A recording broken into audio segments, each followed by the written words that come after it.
Sales presentations are pretty much taken for granted these days. Companies spend a lot of money to train their sales teams on the sales process, how to qualify, how to move prospects through the sales cycle, how to handle objections and how to close, and all those things are really important to being great salespeople. But they spend almost no time focused on how to develop and deliver compelling value proposition messages. And I believe at the end of the day, what's more important than that moment of truth when your sales rep is sitting across from the prospect or decision maker and they have to tell your company's story? Now, sales executives ask me, why should I invest in sales presentation training? And that's honestly a fair question.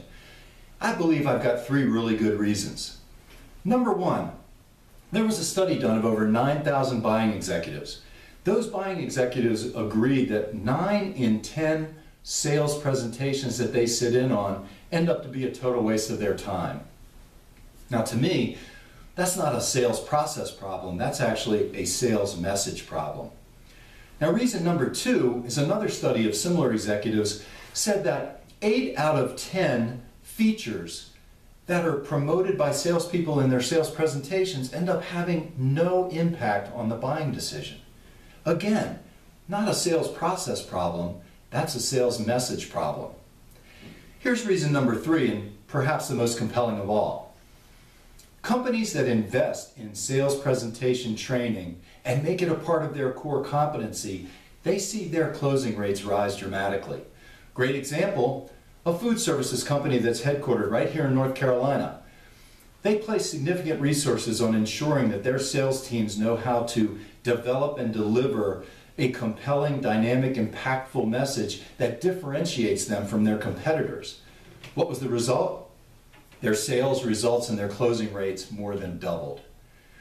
Now, I also have people that say, John, I don't do sales presentations in my business. And I think they say that because they equate a sales presentation to the traditional version of standing in front of a room full of people and managing a PowerPoint slide deck.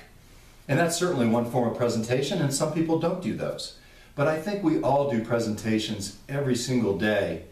And they come in the form of perhaps meeting a prospect for the first time and determining whether they might be a good fit for your product or service.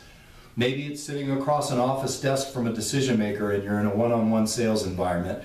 Maybe it's in a conference room, much like this, where you're around a table of 7 or 8 people in a decision-making committee. Perhaps it's at a trade show. You set up your booth, you have people stopping in, and you're doing mini presentations all day long. Or it may be even in a virtual environment, a webinar, where you're selling your sales proposition to a bunch of faceless people out there on the internet. You know, I also believe we do sales presentations every day that are not related to our product and service. Maybe you're selling an idea, maybe you're selling a project, maybe you're a leader and you're selling your vision to your team. And in all of those scenarios, my question to you is, how much time and effort do you spend to create compelling content and to practice and hone your delivery for maximum impact on your target audience? Now, if you're like most of your peers, the answer to that is little or none. So here's our sales pitch.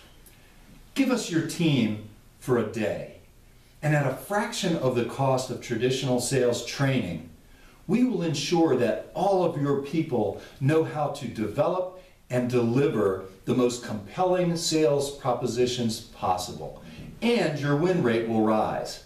We actually guarantee those outcomes. Our firm name is Be Compelling Now. Our phone number is 919-264-4591. And we don't want to see you lose a single deal because some competitor delivered their story in a more compelling manner than you did. I think at this point, the question is not really, what do you have to lose by calling us? I think the question is, how much do you have to gain?